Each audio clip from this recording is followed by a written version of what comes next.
ಹಾಂ, ನಂಗೆ ಗೊತ್ತಿತ್ತು ನೀವು ಹಿಂಗೆ ಹೇಳ್ತೀರಿ ಅಂತ. ಇಷ್ಟೆಲ್ಲ ಹೊಸ ಹೊಸ ಬಟ್ಟೆ ಎಲ್ಲ ತಂದು ಕೊಡ್ತಾನೆ ಅನಿಲ್ಲ, ಆದರೂ ಏನು ತಂದು ಕೊಡಲ್ಲ ಅಂತ ಹೇಳ್ತೀಯೇನೋ ಅಂತಿದ್ದೀರಿ ಅಲ್ಲ. ಇದೇನು ಅವರೇ ತಂದು ಕೊಟ್ಟಿದ್ದಲ್ಲ. ತಂಗಿಗೆ ಸುಮಾರು ಬಟ್ಟೆ ಎಲ್ಲ ತೊಗೊಂಡ್ರಲ್ಲ, ಆವಾಗ ನಾನು ಬೇಜಾರು ಮಾಡ್ಕೊತೀನಿ ಅಂತ ಎಲ್ಲೋ ಒಂದೆರಡು ಜೊತೆ ಕೊಡ್ಸಾರೆ ಅಷ್ಟೇ. ಅದು ಇನ್ನೊಂದು ಸ್ವಲ್ಪ ಕಾಸ್ಟ್ಲಿ ತಗೋತೀನಿ ಅಂದರೆ ಬೇಡ ಬೇಡ ಅಂದರು, ಗೊತ್ತಾ.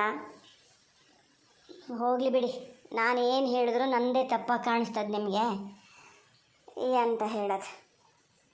ಅವ್ರು ಬೇಕಾದ್ರೆ ಎಲ್ಲಿಗಾರು ಹೋಗ್ಬೋದು, ಎಂತ ಬೇಕಾದ್ರೂ ಮಾಡ್ಬೋದು, ಯಾರಿಗೆ ಏನು ಬೇಕಾದ್ರೂ ಹೇಳ್ಬೋದು. ನಾನು ಮಾತ್ರ ಏನೂ ಹೇಳಂಗಿಲ್ಲ, ಏನೂ ಮಾತಾಡೋಂಗಿಲ್ಲ. ಯಾರು ಮಾತಾಡಿದ್ರೂ ತಪ್ಪೆ. ಹಾಂ, ಅನಿಲ ಪಾಪ, ನೀವು ಅಂದ್ಕೊಂಡಷ್ಟೇನು ಪಾಪ ಅಲ್ಲ. ಎಷ್ಟು ಸಿಟ್ಟು ಮಾಡ್ತಾರೆ ಗೊತ್ತಾನ. ಒಂದು ಸರಿ ಏನಾರು ಇದು ಮಾಡಿದ್ರು ನಾನೇ ಪದೇ ಪದೇ ಹೋಗಿ ಮಾತಾಡಿಸ್ಬೇಕು. ಒಂದು ಸತಿನೂ ಅವ್ರು ಮಾತಾಡ್ಸಲ್ಲ. ನೀವು ಸ್ವಲ್ಪ ಸುಮ್ಮನೆ ಇರ್ತೀರಾ? ಬತ್ತಾ ಭಾಳ ಒಂಥರ ಆತಿದ್ದೀರಿ, ಹಿಂಗ್ಸ್ರಿಗಿಂತ ಆತ. ಅಲ್ಲ, ಬಟ್ಟೆ ದಿನಕ್ಕೊಂದೊಂಥರದ್ದು ಹಾಕ್ತದೆ ಅಂತ ಹೇಳಿದ್ರೆ ಮತ್ತೆ ಹಾಕ್ದವನೇ ಹಾಕಿಡಿರಕ್ಕಾಗ್ತದನ್ರಿ. ನಾನು ವಯಸ್ಸಾದವರು ಹಾಕಿದ್ನೇ ಹಾಕಿ ಏನು ಮಾಡ್ತೀವಿ ಅಂದರೆ ಈಗಿನ ಹುಡುಗರು ಹಂಗೆ ಇರ್ತವೆ. 10-20 ಜೊತೆ ಬಟ್ಟೆ ಇರ್ತಾವಂತೆ, ಗೊತ್ತಾನ. ನಿನ್ನೆ ಅಲ್ಲಿ ಇದಕ್ಕೆ ಹೋದಾಗ ತೋಟದಿಂದ ಬರೋಷ್ಟೊತ್ತಿಗೆ ಅಲ್ಲಿ ಇಸಾಲಕ್ಷಕ್ಕೆ ಸಿಕ್ಕಿದ್ರಲ್ಲ, ಅವ್ರು ಹೇಳ್ತಿದ್ರು ಅವ್ರು ಸೊಸೆಯಂತೆ. ಒಂದಿನ ಹಾಕಿದ್ದು ಮತ್ತೊಂದು ದಿನ ಹಾಕಲ್ಲ ಅಂತದೆ ಮರತಿ. ಯಾವ್ದಾದ್ರು ಒಂದು ಫಂಕ್ಷನಿಗೆ ಹೋಗ್ಬೇಕು ಅಂದರೆ ಸಣ್ಣದೊಂದಿದೆ ಆದರೂ ಗಂಡನ ಹತ್ರ ಕೂತ್ಕೋತದಂತೆ. ಹಸುಬಟ್ಟೆ ಆಗ್ಬೇಕು ನನಗೆ, ನಾ ಇಲ್ದಿದ್ರೆ ಬರೋಲ್ಲ ಅಂತ. ಹಂಗೇನಾರು ಮಾಡಿದ ಇದ ಒಂದು ನೀವು ಇದ್ದಿದ್ದನ್ನು ಮತ್ತೇನಾರು ಕೆಡ್ಸಿಡ್ಬೇಡಿ. ಸ್ವಲ್ಪ ಚೂರು ಗಂಡ ಹೆಂಡತಿ ಎಲ್ಲ ಮಾತಾಡ್ತಾ ಇದ್ದಂಗೆ ಅದೇ ಏನ ಆದರೂ ಅದು ಮಾತಾಡ್ತದೆ, ಇವನೇ ಮಾತಾಡಲ್ಲ, ಸಿಟ್ಕೊಂಡು ನಿಂತಿರ್ತಾನೆ. ನೀ ತಿಳ್ಕೊಂಡಿದ್ದು ಗಂಡ ಹೆಂಡತಿ ಗನಾಗೆ ಅದರವರು, ನಿನ್ನ ಇದ್ರ ಮಾತಾಡಲ್ಲ ಅಷ್ಟೇ. ನಿನ್ನ ಮಗೇನಷ್ಟು ಸಲೀಸದಾನೆ ಅಂತ ಲೆಕ್ಕ ಹಾಕ್ಬೇಡ. ಪೂರ್ತಿ ನಿನ್ನಿದ್ರೆ ಹೆಂಗಿರ್ತಾನೆ ಹಾಗೆ ಅದಾನೆ ಅಂತ ಮಾತಾಡದೆ ಬಿಟ್ಕೋತಾರೆ ಈಗ. ಹ್ಞೂ, ಆಗಲಿ, ಒಂದು ಪಕ್ಷ ಹಂಗಾದ್ರೆ ಹಾಗೆ ಆಗಲಿ. ಅವ್ರು ಚೆನ್ನಾಗಿದ್ರೆ ಸಹಿಯಲ್ಲ. ದಿನ ಬೆಳಗಾದ್ರೆ ಹಿಂಗೆ ಕಚ್ಗಿತ ಕಾರ್ಕಿತ ಇದ್ರೆ ಅದೊಂದು ಗನಾಗನ್ರಿ ಮನೆ ಒಳಗೆ. ಆತು ನಿನ್ನ ಪುರಾಣ ಕೇಳ್ತಾ ಕೂರಷ್ಟು ನಂಗೆ ಈಗ ಪುರ್ಸೊತ್ತಿಲ್ಲ. ಔಷಧಿ ಕುದ್ರಿಟ್ಟು ಬಂದಾಗಿದೆ, ನಾನು ತೋಟಕ್ಕೆ ಹೋಗ್ತೀನಿ. ನಿನ್ನ ಮಗನ ದೋಟಿ ತಗೋ ಬರೋಕ್ಕೆ ಹೇಳು, ಅದು ಸ್ವಲ್ಪ ಹೊಟ್ಟಿಗೆ ತಿನ್ಕೊ ಬರೋಕ್ಕೆ ಹೇಳು. ಹ್ಞೂ, ನೋಡಿ, ನಾನು ಇದನ್ನೊಂದು ಹೇಳ್ಬೇಕು ಅಂತ ಮಾಡ್ಕೊಂಡಿನಿ, ಜ್ಞಾನೇ ಮರ್ತೈತೈತೆ. ಈಗ ಮುದ್ದಣ್ಣಿನೇ ಔಷಧಿ ಹೊಡೆಯೋದು ಅಂಥೇಳಿ ಅದಕ್ಕೆ ಭಾಳ ಮನ್ಸಿಗೆ ಬೇಜಾರದೆ. ನಮ್ಮ ಮನೆಯಲ್ಲೆಲ್ಲ ನಗಾಡ್ತಾರೆ, ಊರು ಮನೇಲೆಲ್ಲರಿಗೆ ಗೊತ್ತಾದರೆ ಪಲ್ಲವಿ ಗಂಡು ಔಷಧಿ ಹೊಡಿತಾನೆ ಅಂತ ಹೇಳ್ತಾರೆ. ಬ್ಯಾಡಿತ್ತು, ಯಾರ ಹತ್ರನಾರು ಹೊಡೆಸ್ಬೋದಿತ್ತು ಅಂತ ಹೇಳ್ತದೆ. ನಾ ಹಂಗೆ ನಿನ್ನ ಮಾವನ ಹತ್ರ ಕೇಳಿ ನೋಡ್ತೀನಿ ಮರತಿ ಅಂದೆ. ನಂಗೆ ಅದಾರು ಕಾಣಲ, ಜನ ಹೇಳೋರು ಅನ್ನೋದಕ್ಕಿಂತ ನಂಗೂ ಮುಂಚಿಲ್ರಿ. ಮರ ಜಾರ್ಕಿ ಅಂದರೆ ಜಾರ್ಕಿ, ಅಭ್ಯಾಸ ಇಲ್ದಿದ್ದವ ಹಂಗೆ ಹೊತ್ಕೊಂಡು ಕೆಳಗೆ ನಿಂತ್ಕೊಂಡು ಹೊಡೆಯೋದಾದ್ರೆ ಅದಾರು ಒಂಥರ. ಏಣಿಗೆ ಹೊತ್ಕೊಂಡಷ್ಟೊತ್ತಿಗೆ ಅವನಿಗೆ ಅಷ್ಟು ಮಾಯತ್ತಿಲ್ಲ. ಭಾಳ ಹೆದರಿಕಾಗ್ತದೆ. ನಾ ಒಂದು 10-20 ಸಾವಿರ ರೂಪಾಯಿ ಮಕ ನೋಡ್ಕೊಂಡು ಏನಪ್ಪ ಹೋಗ ಸರಿ ಹೇಳಬಾರ್ದು ಅಂತಾನೆ ಮತ್ತು ಪೂರ್ತಿ ಹೇಳಿ ಪೂರೈಸೇ ಬಿಟ್ಟಲೆ. ಅಲ್ಲ, ಔಷಧಿ ಹೊಡೆದ್ರೆ ಇದ್ರ ಮರ್ಯಾದೆ ಹೋಗ್ತದಂತ ಯಾರ ಮನೇಲಿ ಕದಿಯಕ್ಕೆ ಹೋಗ್ಯಾನ ನನ್ನ ಮಗ? ದುಡ್ಡು ಕಷ್ಟಪಟ್ಟು ದುಡ್ದು ತಿಂತ ಇದ್ದಾನೆ, ಇದು ಕೆಲಸ ಮಾಡೋಳಲ್ಲ, ಮನೆಯಿಂದ ಬೈಲು ಹೊಳ್ದಾಳಲ್ಲ, ಅವನು ಮಾಡೋದು ಬೇಡ. ಹೆಂಗಾಗ್ತದೆ ಸಂಸಾರ ಹೆಂಗಾಗ್ತದೆ? ಹಿಂಗೆ ಮಾಡ್ಕೊಂಡು ನಿಂತು ಮೊದಲಿಂದ ಹಿಂಗೆ ಮಾಡ್ಕೊ ಬಂದಿದ್ರೆ ಈಗ ಹಿಂಗೆ ಇರ್ತಿತ್ತ? ದುಡ್ಡು ಕಾಸು ಬೇಕಂದಿದ್ದೆಲ್ಲ ನಂಗೆ ಅದು ಬೇಕು ಇದು ಬೇಕು ಅಂತ ತರ್ಸ್ಕೊಳಕ್ಕಾತಿತ್ತಾನೆ. ಎಲ್ಲಿಂದ ಬರ್ತದೆ ದುಡ್ಡು? ಏನಿದ್ರೆ ಅಪ್ಪನ ಮನೆಯಿಂದ ತತ್ತದ? ಹೊಲ್ಲಕ್ಕೆ ಪುಣ್ಯಾತ್ಮ ಒಳಗೆ ಅದೇ ಅದಲ್ಲಿ. ಅದು ಯಾಕೆ ಹಿಂಗೆ ಮಾಡ್ತೀರಿ ನೋಡೋಣ. ಅಪ್ಪ ತಪ್ಪ ಎಲ್ಲ ಬೇಕಾ ಈಗ ಅದೇನು ಬಿಲ್ಕುಲ್ ಹೋಗೋಕ್ಕೆ ಕೂಡ್ದು ಅಂತ ಹೇಳ್ತಾ ಹಿಂಗೆ ಅಂತ ನಿನ್ನೆ ಮಾತಾಡ್ತಿರೋಷ್ಟೊತ್ತಿಗೆ ಒಂಚೂರು ಹಿಂಗೆ ಹೇಳ್ತು ಅಷ್ಟೇಯ. ಎಲ್ಲ ನಗಾಡ್ತಾರೇನೋ ಅಂತ ಅಂದಕ್ಕೆ ಏನು ದೊಡ್ಡ ಇದಾಗಿ ಹೋತ. ಹಂಗಲ್ಲ ಹಿಂಗೆ ಅಂತ ನಾನು ಹೇಳಿನಿ ಅದ್ರ ಹತ್ರ. ಏನಾಗಲ್ಲ, ನಮ್ಮನೆ ಕೆಲಸ ನಾವು ಮಾಡ್ಕೊಂಡ್ರಿ ಏನಾಗ್ತದೆ ಅಂತ ಹೇಳಿನಿ. ಅಲ್ಲಿ ಹೇಳಿ ಪೂರೈಸ್ದ ಇಲ್ಲ, ಸುಮ್ಮನೆ ಹಾಕಿಬೇಕಿತ್ತು. ನನ್ನ ಹತ್ರ ಬಂದೆ ಅಂತ ಕೇಳಿದೆ. ಅದ್ರ ಮಜ್ಜಿಗೆ ನಿಂದೊಂದು ಮನೇಲಿ ಕೂತ್ಕೊಂಡು ಚಳಿ ಕಾಸೋದು ಬೇಡ. ಅತ್ತೆ ಸೊಸೆ ಇಬ್ಬರು ಮಜ್ಜನ್ಸರಿಗೆ ಬಲ್ಲಿ ಅಲ್ಲಿ ತೋಟಕ್ಕೆ ಅವು ಮರ ಹೊತ್ತು ಹೊಡಿತಾನೆ, ಕೆಳಗೆ ನಿಂತು ಹೊಡಿತಾನೆ ಗೊತ್ತತ್ತದೆ. ಒಂದು ಪಕ್ಷ 2 ಏಣಿ ಕಾಲು ಹೊತ್ತೇ ಹೊಡೆದೇ ಬಿಟ್ಟು ಅದ್ರಲ್ಲಿ ಆಗದೇನ ಏನು ಔಷಧಿ ಹೊಡಿಯಲ್ಲ ಯಾರುವ? ಅರ್ಧ ನಿನ್ನ ಸಲಿಗೆಯಿಂದನೇ ಅದು ಹಂಗೆ ಮಾಡಿದ್ದು.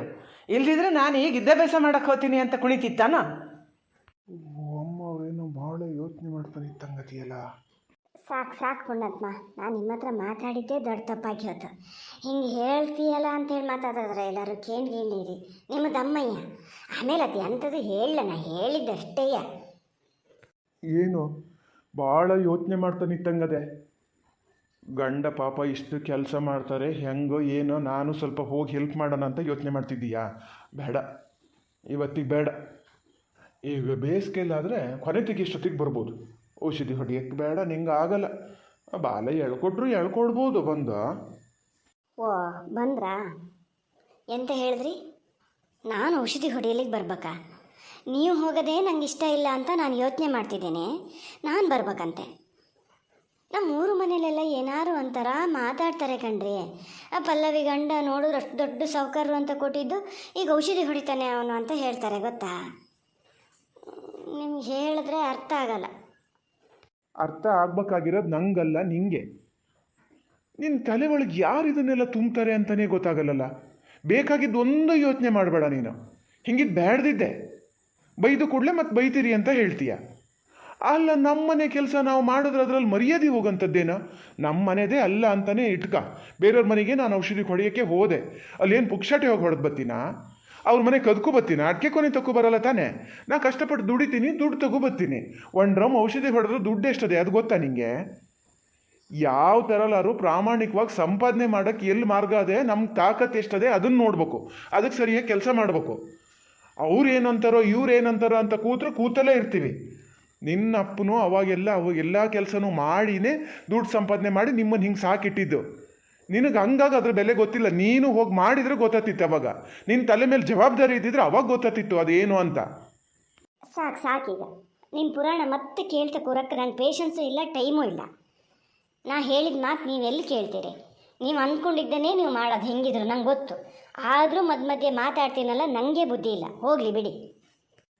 ಅಂತೂ ಈಗಲಾರು ಗೊತ್ತಾತಲ್ಲ, ಒಳ್ಳೆ ಕೆಲಸ ಬಿಡು. ಹೊರಡಷ್ಟೊತ್ತಿಗೆ ಹೋಗ್ತೀನಿ ಅಂತ ಹೇಳಿ ಬರೋಕ್ಕೆ ಬಂದರೆ ಹಿಂಗಿದ್ದು ಒಂದು ಏನಾರು ಕರ್ಕರೆ ಮಾಡ್ತೀಯ. ನಿನಗೆ ಅವ್ರಿವ್ರು ಏನು ಹೇಳ್ತಾರೋ ಗೊತ್ತಿಲ್ಲ, ನಾನು ಹೇಳ್ತೀನಿ ಕೇಳ್ಕ್ಯ. ಹಿಂಗಿದ್ದು ಕೊನೆ ಕೆಲಸಕ್ಕೆ ಯಾವ ಕೆಲಸಕ್ಕೆ ಆಗಲಿ ಮನೆಯಿಂದ ಹೊರಡಷ್ಟೊತ್ತಿಗೆ ಹಿಂಗೆ ಕರ್ಕರೆ ಮಾಡಬೇಡ ನೀನು. ಹೇಳೋದಾದ್ರೆ ಸಂಜೆ ಮನೆಗೆ ಬಂದಾಗ ಹೇಳ್ಬೋದಲ್ಲ. ನೀವು ಹೋಗಿ ಔಷಧಿ ಹೊಡೆದು ಬಂದಾಗಿರ್ತದೆ, ಅವಾಗ ಎಂತ ಹೇಳೋದು ನಾನು? ನಿನ್ನೇನೆ ಹೇಳ್ಬೋದಿತ್ತಲ್ಲ. ನಾ ಹೇಳಿದ್ರೆ ನೀವು ಎಲ್ಲಿ ಕೇಳ್ತೀರಿ? ಮತ್ತು ಬೇಡ, ಸುಮ್ಮನಿರು. ಈಗ ಯಾಕೆ ಹೇಳ್ತಿದ್ದೀಯಾ? ಓ ಮುದ್ದಣ್ಣಿ ಎಂಬಾಗ ಜೋರು ಮಾತ್ಕೊಂಡಂಗೆ ಆಗ್ತದೆ. ಮತ್ತೆ ಎಂತ ಹಿಡ್ಕೊಬಿತ್ತಂತ ನೋಡೋದಪ್ಪ. ಎತ್ಲಾಗೆ ಹೊರಟೆ ನೀನು? ನಿತ್ಕಾಯಿಲಿ, ಸ್ವಲ್ಪ ಹೊತ್ತು ನಿತ್ಕಾಯಿಲಿ ಹೇಳ್ತೀನಿ. ಎಂತ ಯಾಜ ಮಾಡ್ಕಿತ ಅದವ ಏನ ಮರ್ರ? ಇವತ್ತು ಯಾಜ ಮಾಡ್ಕಿಣೋರು ಅವರೇ, ನಾಳೆ ಅದನ್ನು ಸಮ್ ಮಾಡ್ಕಿಣೋರು ಅವರವರೇ ಸಮ್ ಮಾಡ್ಕಿತಾರೆ. ನೀ ಎಂತ ಕಲ್ಲು ಮದ್ದಿಕ್ಕೆ ಹೋತೀಯ? ಹಂಗೆ ಅಷ್ಟೇನು ತಿಳುವಳಿಕೆ ಇಲ್ದಿದ್ದವೇನಲ್ಲ ನಮ್ಮ ಮುದ್ದಣ್ಣೆ. ಯಾವ್ದು ಹೆಂಗೆ ಹೇಳಬೇಕು ಅಂತ ಗೊತ್ತು ಅವನಿಗೆ, ಅದನ್ನೇ ಹೇಳ್ತಾನೆ. ನೀನೇ ಅಲ್ಲಿ ಮಧ್ಯೆ ಹೋಗ್ಕೊಂಡಿದ್ದು ಮಾಡೋದು. ಸುಮ್ಮನೆ ನಿತ್ಕ ಸ್ವಲ್ಪ ಹೊತ್ತಿಲ್ಲಿ ಹೇಳ್ತೀನಿ. ಈಗ ಔಷಧಿ ಹೊಡೆಯೋಕ್ಕೆ ಹೊರಟ ಕೂಡಲೇ ಇದೇ ಏನೋ ಹೇಳ್ತಾ ಇರಬೇಕು. ಬಹುಶಃ ಬೇಡ ಹೋಗೋದು ಅಂತ ಇವನು ತಿರುಗಿ ಹೇಳ್ತಾ ಇದ್ದಾನೆ. ಹೇಳಿ, ಅವನು ಎಂತ ಹೇಳ್ಬೇಕಂತ ಅವನಿಗೆ ಗೊತ್ತು.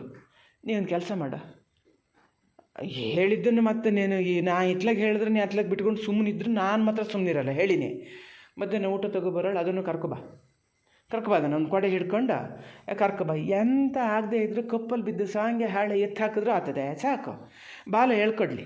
ಸ್ವಲ್ಪ ಎಲ್ಲಿ ಯಾವ ಕೆಲಸ ಮಾಡಿದ್ರೆ ಹೆಂಗೆ ಆಗ್ತದೆ, ದುಡ್ಡು ಹೆಂಗೆ ಬರ್ತದೆ ಅವೆಲ್ಲ ಗೊತ್ತಾಗಲಿ ಅದಕ್ಕೆ. ಏನು ಅವಾಗೆಲ್ಲ ಹೊಸಬಿ ಆಚೆ ಮನೆಯವ್ರು ಏನಂತಾರೆ, ಹೊಸಬಿ ಕೈಲಿ ಕೆಲಸ ಮಾಡ್ಸಂಗಿಲ್ಲ ಅಂತ ಹೇಳಿದೆ. ಇನ್ನೂ ಹೊಸಬಿ ಅದೇನಾ? ಒಂದೊಂದೇ ಕೆಲಸ ಕಲೀಲಿ. ಮಧ್ಯಾಹ್ನ ಮಾತ್ರ ಆ ಕೆಲಸ ಮಾಡಿಬಿಡು. ಈಗಲೇ ಹೇಳಿನಿ ನಾನು.